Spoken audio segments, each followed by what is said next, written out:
Batteries store DC power to be used at a later time. Let's talk about that.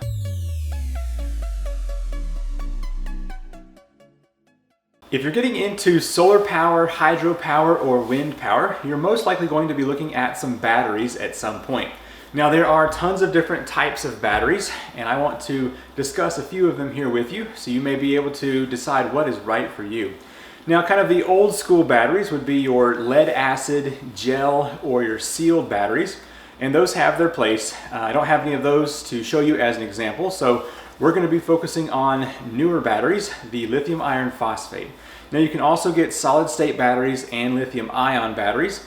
I don't have either of those to show you either, so we're going to stick to the LFP or lithium iron phosphate.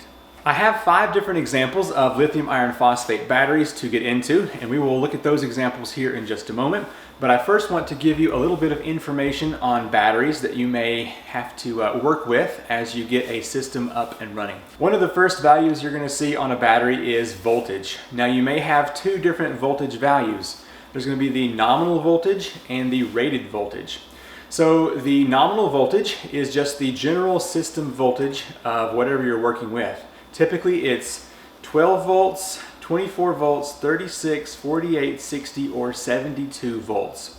So if you're working with, say, a 48 volt system, then you'll find a battery that says nominal voltage 48. Now the actual rated value of that battery is most likely going to be a few volts higher. So for instance, on a 48 volt nominal system, you're going to have a battery voltage of 51.2 volts. So just keep that in mind, you'll see that difference. But the main thing to consider is that if you're working with, say, a 48 volt system, then you'll either see 48 volts or 52.1. So that voltage is just a range on the battery. Now with that voltage knowledge, you want to make sure that you keep the voltage rated for your system and not go out of that range. So for instance, if you're just using a 12 volt inverter and 12 volt charge controller, you do not want to put a 48 volt battery to that system. You will have all kinds of problems. So be sure to match everything in your system to the voltage that it's rated for. Another value you'll oftentimes see on a battery is amperage. Now there's usually 3 different values of amperage on a battery. You've got your charging amperage, which is the amount of amps you can push into that battery to charge it. The discharge amperage, which is the amount of amps you can pull out of a battery. And then also your amp hours, which is the capacity or storage of that battery. So for instance, let's say you have a 100 amp hour battery. You could pull 100 amps from that battery in 1 hour and it would be depleted. So just keep that in mind as you're moving forward. Another spec that you're going to see on a battery is the watts. Now watts often has 2 different values. If you have just a W, that is the amount of watts that can be pulled out of a battery. So for instance, let's say you've got a 12 volt battery, which is going to have a rated value of 13.1 or 14, whatever the value is, times the maximum amount of amperage that can be pulled from the battery. So let's say you can pull somewhere around 1500 watts out of a battery at any given time.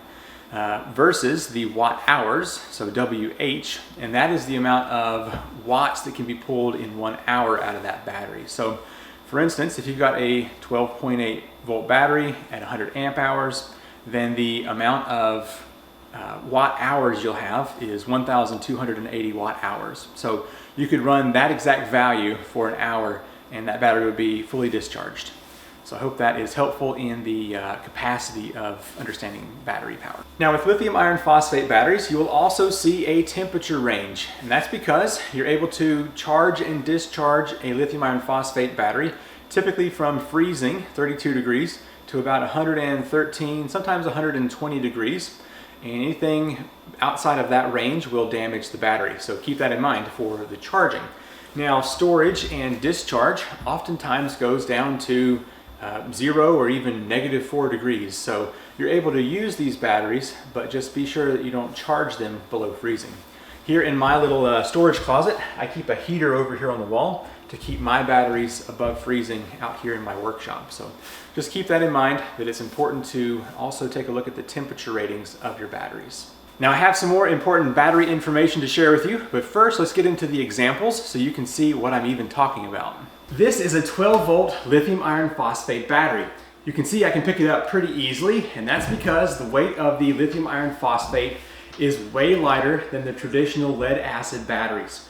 About half the weight actually, which makes it very convenient to move these around.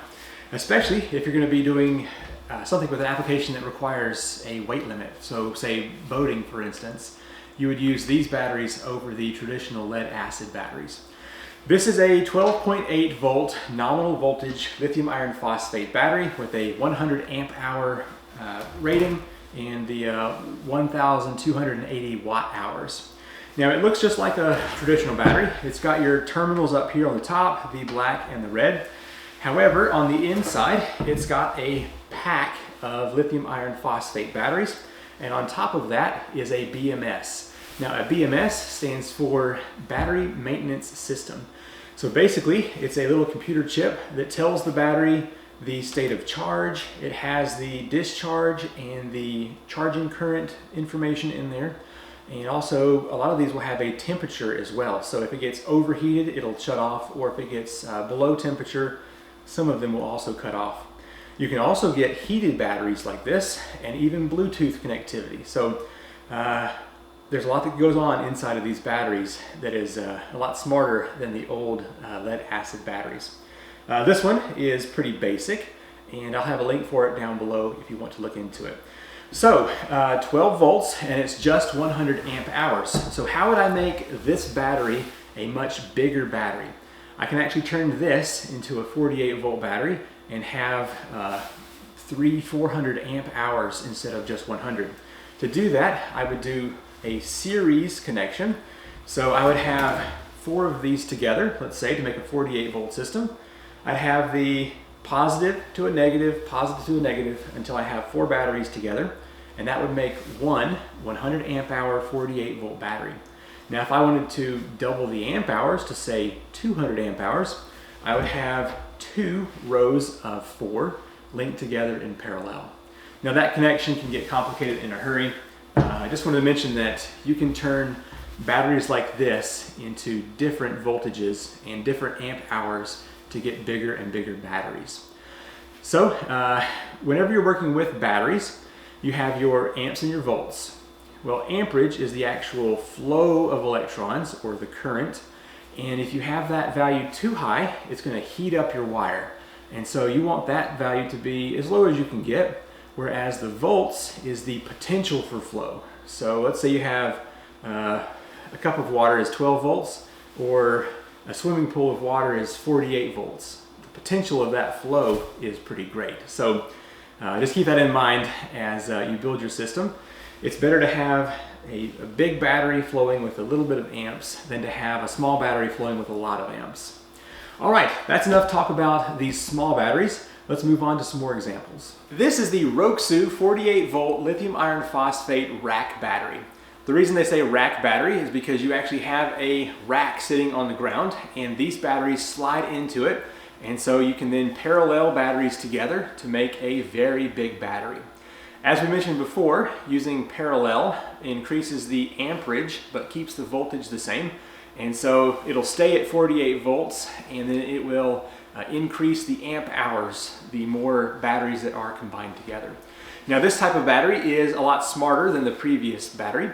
The BMS can be connected up through communication ports to the next battery in line, and then you can also connect that same BMS cable to a smart or hybrid inverter. So the inverter can read the battery, it'll know the state of charge, it'll know the watts or amps going into that battery or going out of that battery, and oftentimes it can read the temperature and shut down things if it needs to. It's very handy to have.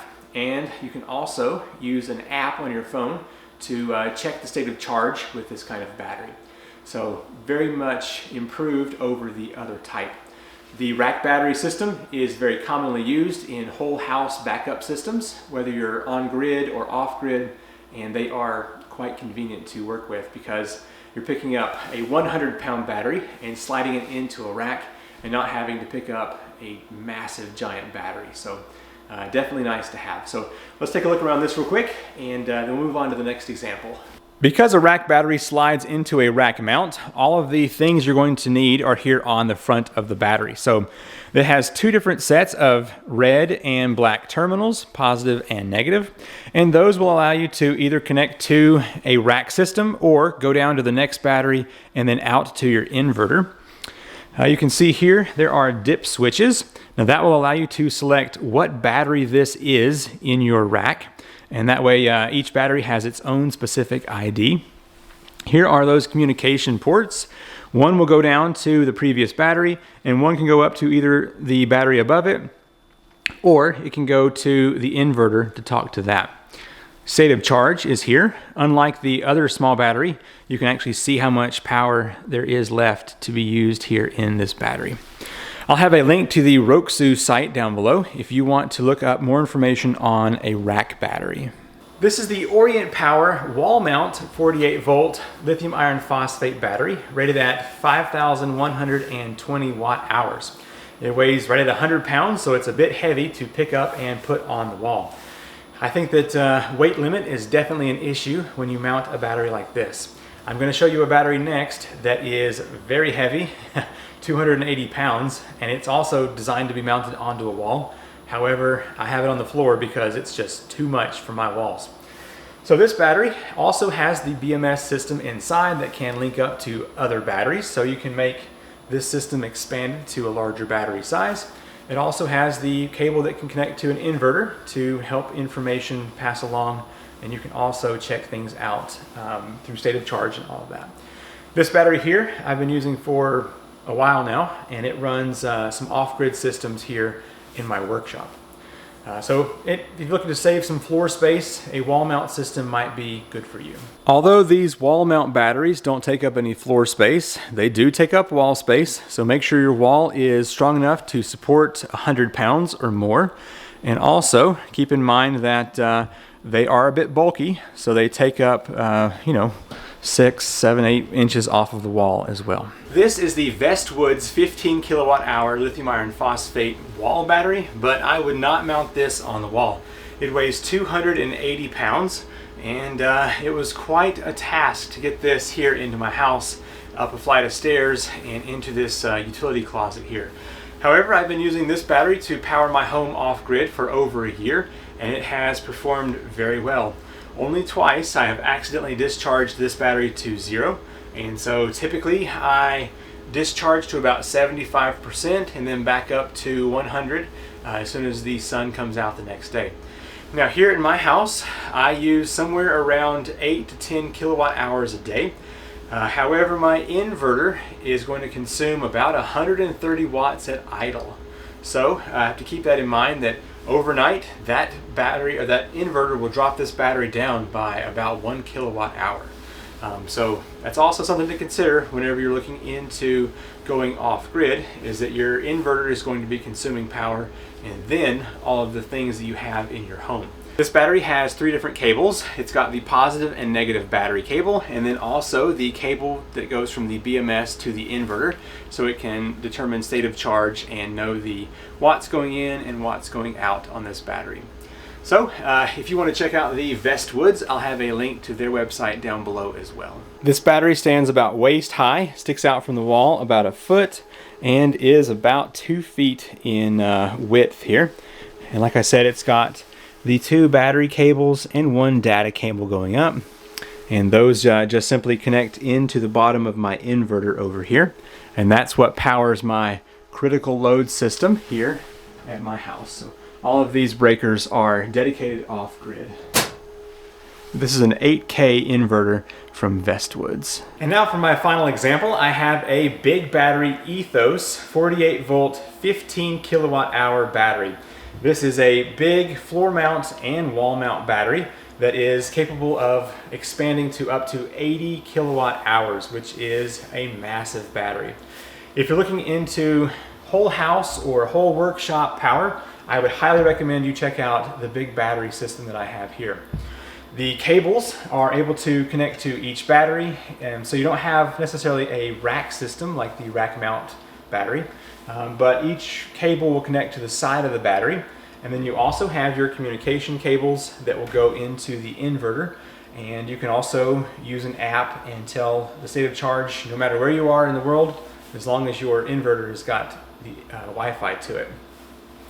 Now this battery comes in modules. So for instance, it's got 3 different 5.12 kilowatt hour battery modules, and they hook up together and they talk to the control box up here at the top, which then converts all of that power over to the inverter that I've got over here. So I will have a link to this battery in the description down below, and I actually have a massive discount code that you can use to take up to thousands of dollars off of this system if you're looking to get into this for your house or your workshop. The Ethos battery takes up 5 foot tall and 27 inches wide and about 6 inches out from the wall, which means it has a decently low profile. It just takes up a lot of height.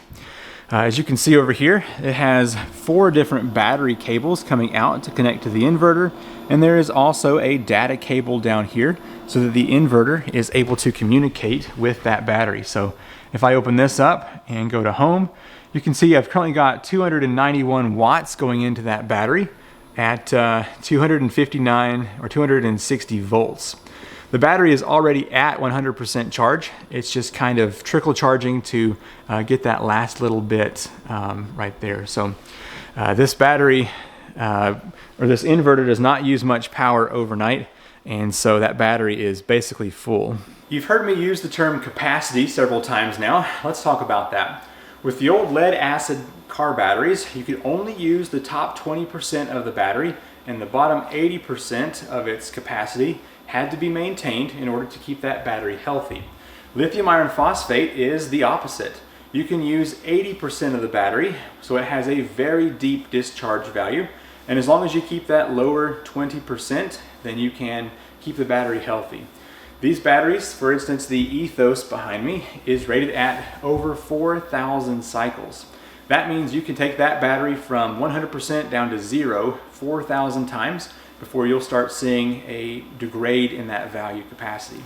However, if you drop it from 100% down to 20% and then charge back up, you will get 6,000 up to 8,000 discharges with this battery. So in order to maintain a healthy life on these past 10 years, you can set your inverter to only discharge to a certain value, and that will greatly improve the lifespan of your battery. So definitely keep that in mind, that these batteries are very expensive, but they are designed to last for a very long time. Unlike your old traditional lead acid batteries where you get 2, maybe 3 years out of those. I've been running my home off-grid now for a little over a year, except for the HVAC system, the hot water heater, and the cooking stove. Everything else is run from my big battery up in the house. So from my experience, a big battery like that is okay if you're looking for one battery. But if you're looking to expand or have enough power to run for several days off-grid, you're going to want to go with a battery like this one right here, or the rack battery system, because you can easily add more batteries as your budget allows or as you have space for it. So having used wall mount or big floor mount batteries, just keep that in mind. It's something you may look into, is expanding your system in the future. Now I am going to have a dedicated video on what it takes to run your home off-grid, but just to kind of give you an example of some things that use power. A refrigerator will start up at over 1,000 watts, and then it will drop back down to 700 or 200, whatever the idle wattage is. So that uses a good bit of power. Computers actually use a tremendous amount of power.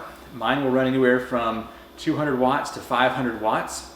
A lot of your applications like toaster ovens, your microwave, and definitely your big oven will use a tremendous amount of power.